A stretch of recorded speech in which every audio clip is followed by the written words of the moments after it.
நடுவர் அவர்களே, எதிரணியினர் வந்து ரொம்ப பெருமையா பேசுவாங்க.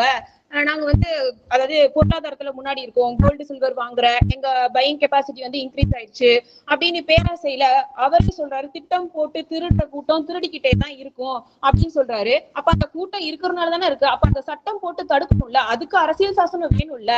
கொலையிற் கொடியாரை வேந்துறுத்தல் பைங்குல் களை கட்டதனோடு நேரு அப்படின்னு சொல்லிட்டு நம்மளுடைய ஐயன் திருவள்ளுவர் வந்து சொல்லியிருக்காரு. இதுக்கு அர்த்தம் என்ன? நீங்க என்னதான் வந்து உரம் போட்டு தண்ணி ஊத்தி நீங்க எவ்வளவு பார்த்து நீங்க ஒரு பயிர் வளர்த்தாலும் கூட வளர்ற கலையால உங்க பயிரே வீணா போயிடும். சோ அதுக்கு வந்து நம்ம வந்து சரியான சட்டங்கள் தீட்டி அதை கண்டிப்பா ஸ்ட்ரிக்டான சட்டங்களை ஃபாலோ பண்ண வைக்கணும். இவங்க என்னதான் வந்து சொத்து வந்துருச்சு அப்படின்னு சொல்லிட்டு பேராசையில காசு மேல காசு வந்து கொட்டுகிற நேரம் இது வாசகதவ ராசுலட்சுமி கட்டுகிற நேரம் இது அப்படின்னு அப்படியே சந்தோஷத்துல மிதக்கும் போது, இப்ப கரண்ட்லி நம்ம நிறைய எக்ஸாம்பிள்ஸ் வந்து பாத்துட்டு இருக்கோம். நிறைய கோடிகளை வச்சுட்டு ஒரே நேரத்துல நடுத்தருக்கு வந்தவங்கள நீரவ் மோடியில இருந்து என்னால நிறைய பேரை வந்து எக்ஸாம்பிள் காமிக்க முடியும்.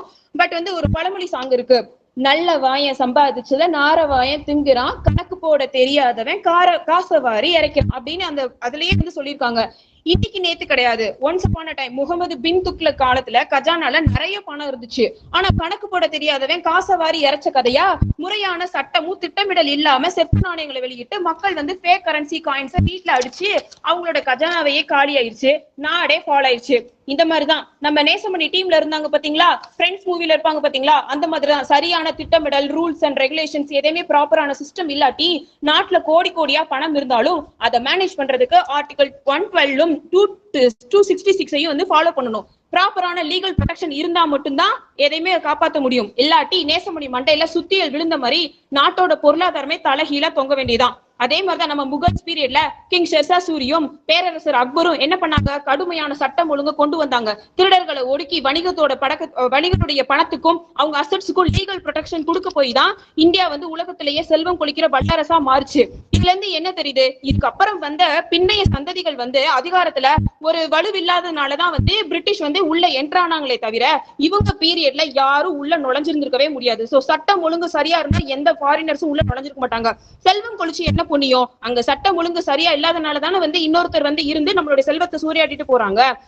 இதுல இருந்து என்ன தெரியுது, ரூல் ஆஃப் லா வந்து எங்க இருக்கோ அங்க செக்யூரிட்டி இருக்கோ, அங்க வந்து 300A-வும் 21 எங்க இருக்கோ அங்க மட்டும்தான் வந்து செக்யூரிட்டியும் ஃபாரினர்ஸும் செல்வம் வந்து கொளிக்கும். நடுவர் அவர்களே, அதாவது சிங்கப்பூர் எடுத்துக்கோங்களேன். இங்க வந்து லீ குவான் யூ வந்து என்ன சொல்லியிருக்காரு, அவர் இன்ட்ரோடியூஸ் பண்ண அதாவது ரூல் ஆஃப் லாவும் மெரிட்டோக்ரசி அந்த சட்டம் ஒழுங்குக்கும் லஞ்சம் ஒழிப்புக்கும் ஆர்டிகல் 21 300A வந்து அங்க வந்ததுக்கு அப்புறமா தான் இங்க இருக்கிறது அங்க வந்து வேற